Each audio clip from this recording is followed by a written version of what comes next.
It's been nearly a week since Travis Hunter and Shedeur Sanders saw their jerseys retired at Folsom Field. And Colorado folks are still very much in their feelings, or I should say, some Colorado folks are still in their feelings. And then there was this really inflammatory quote in this athletic story that I just want to unpack. What's up, kinfolk? It's RJ Young. I am not on a step mill. If this is your first time watching the #1 college football show, welcome. Thank you for joining us here. We talk college football year round. So if that is something you're into, go ahead and hit that subscribe button, like this video, and answer this question in the comments below.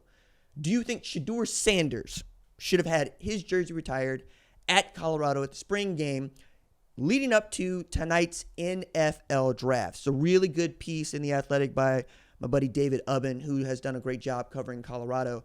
And there's a lot of talking in this thing, and most of it is simply, hey, we get it with Travis Hunter. He was always going to have his jersey retired. It's about when. We're not so sure that right now is the best time to do that, as these things traditionally should take years before you come back around to a decision about when to retire somebody's jersey, mostly because you want to see what they do in the NFL, and you want to see what kind of person they become.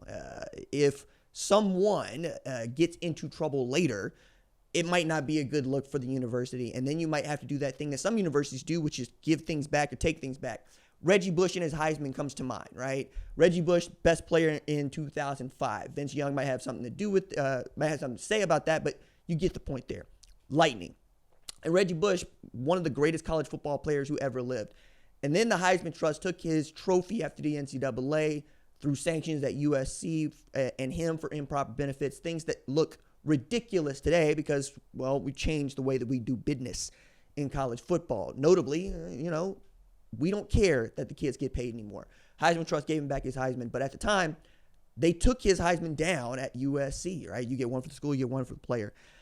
These things can happen, right? So you want to give yourself some space, give yourself some time before you commit to something like that. Usually that person's got gray hair before they see their number retired. It's not so with these 20-somethings that are superstars at Colorado and in their sport.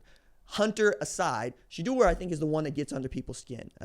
And there's this really inflammatory quote that I'm going to get to that I think underscores how many people feel when they talk about what they don't like about Colorado, what they don't like about Deion Sanders, what they don't like about Shedeur Sanders. But I wrote a couple of pieces the last couple of weeks after getting some one-on-one time with Coach Prime. And one of the things that I was taken with is just how he has operated has been how his players, his kids who are players have operated. They don't care if you clap. They're playing if you clap or not. And they're going to carry themselves with the kind of confidence that he carries himself with. And that has led to results. People act as if it didn't. The man showed up to a Jackson State program that didn't have anything and then won 2 SWAC championships.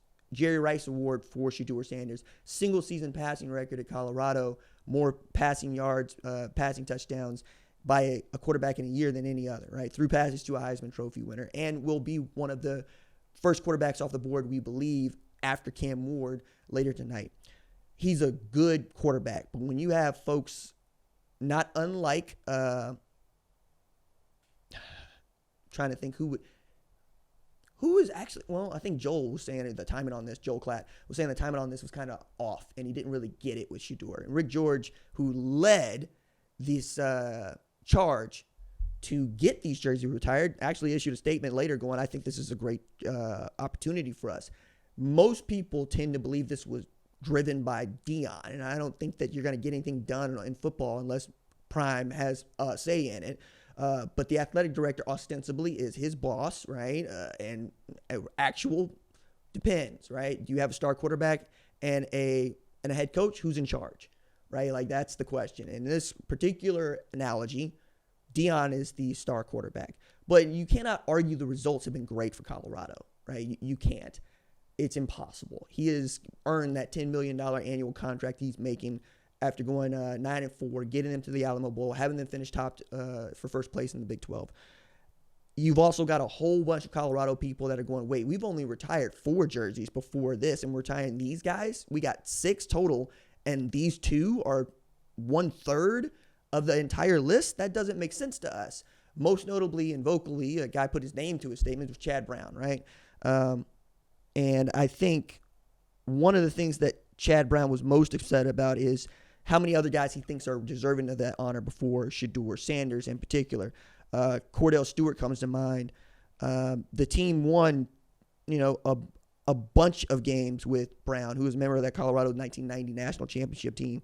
Rashaan Salam was a Heisman Trophy winner in 1994, but he didn't see his jersey retired until 2017. I also wonder who was at control over there, because if you can get these things done, you go get these things done in the time that you want to get them done.